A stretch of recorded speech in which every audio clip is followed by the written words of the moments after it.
दोस्तों, आज की कहानी है भैया, छोटी बहू को हक क्यों नहीं है कोई भी कार्यक्रम में शामिल होने को। दोस्तों, कहानी शुरू करने से पहले अगर आपने हमारे चैनल को अभी तक सब्सक्राइब नहीं किया हो तो कर लीजिए ताकि आपके पास पहुंच सके हर नया वीडियो।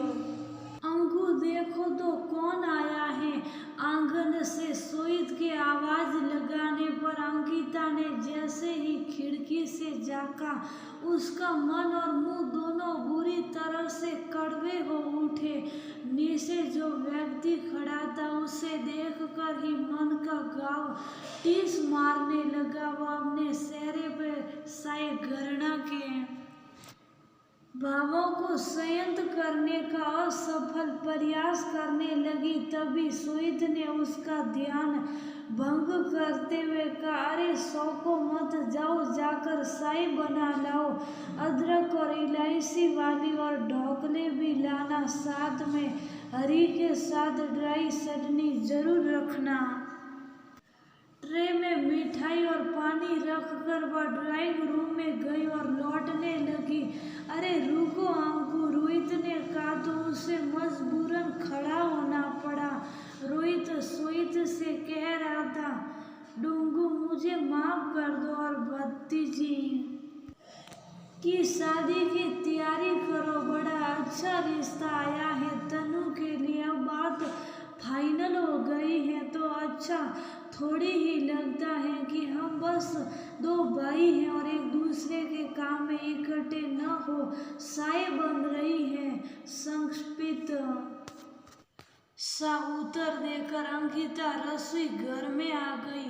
भगोने में उबलती चाय के साथ उसका मन भी उबल रहा था और बेख्याली में बाप ने उसका हाथ तेजी से जला दिया और उसने तेजी से हटाकर हाथ पर एलोवेरा जेल लगा लिया और सोचने लगी कि काश मन की जलन का भी कोई त्वरित तो इलाज होता। हृदय की दीवारों पर पड़े बरसों के फफोलों ने अब टीस मारना शुरू कर दिया था। वह मन की उंगली थामे समय के पीछे भागने लगी। जब विदाई के समय मायके से सीख मिली कि अब नया घर ही तेरा है और ससुराल में उसका सामना हुआ जलन, ईर्ष्या और नीत नए षड्यंत्रों के जाल से रोहित सर्वगुण संपन्न अंकिता के आगे अपनी पत्नी को कमतर आंकता। उसे भरोसा नहीं हो रहा था कि उसके साधारण दिखने वाले भाई को अंकिता जैसी पत्नी मिल जाएगी जो हर दृष्टि से उसकी पत्नी प्रतिभा से एक ही सी थी। उधर उसकी पत्नी ने भी अंकिता के साथ दुर्व्यवहार करने में कोई कमी न की। अंकिता ने उन दोनों के दुर्व्यवहार से समय को बड़ा सीमित कर लिया, पर हैरान वह तब अधिक हुई जब उसने अपनी सास गायत्री देवी को भी रोहित और उसकी पत्नी के समर्थन में पूरी तरह से पाया।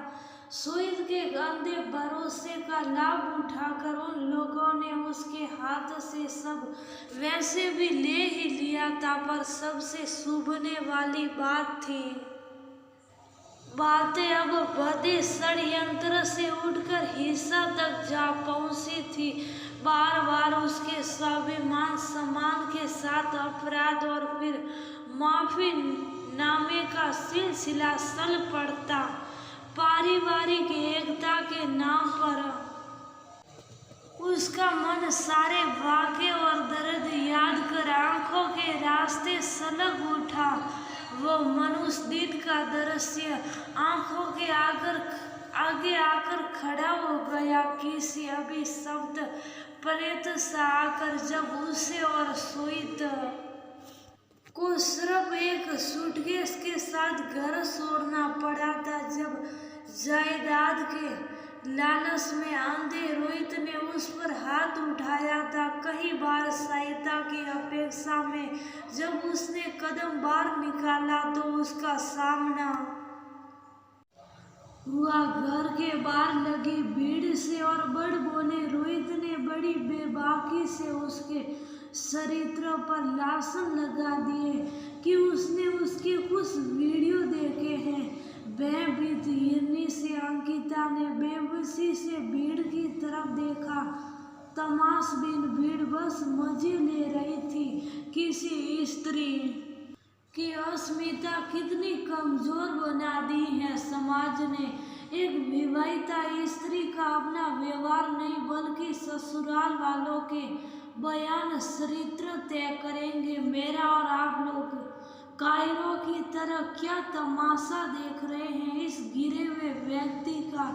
जाइए, कोई काम नहीं है या फिर आप अपमानित होकर जाएंगे। और भीड़ काय की तरह फटकर कम होने लगी। भैंस से थर थर कांपती अंकिता ने सांस बटोरकर कहा, मिस्टर सो कॉल्ड सगे एक परिवार के शायद ये दिन मेरा आप लोगों के बर्ताव को बार बार माफ करने के कारण आया है।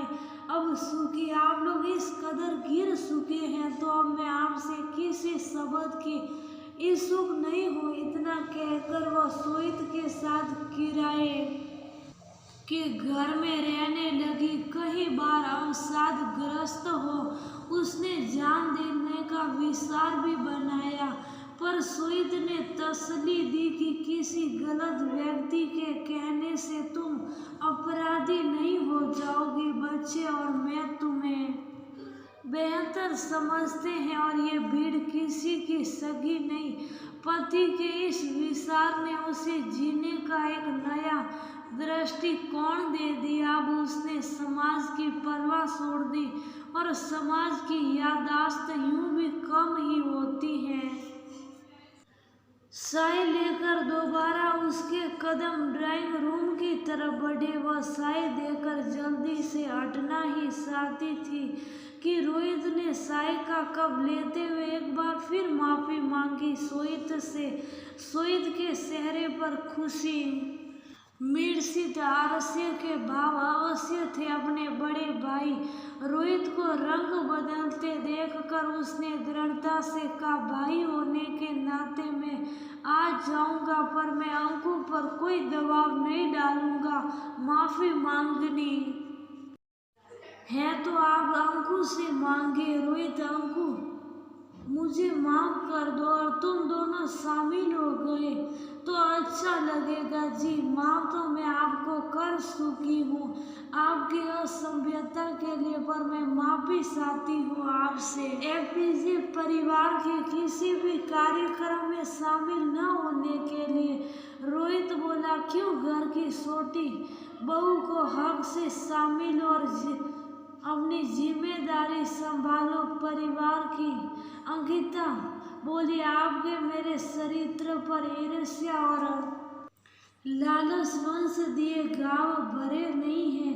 वो शब्द अभी भी उतने ही ताजे हैं हवाओं में। कहीं किसी ने परिचय ये पूछ लिया कि मैं कौन अलग क्यों रहती हूँ, क्या कहूँगी इनके छोटे भाई की पत्नी इनके द्वारा चरित्रहीनता का आरोप ढोने के कारण अलग हो घर से। अब आप इस घर में बेटी देना पसंद करेंगे या लेना?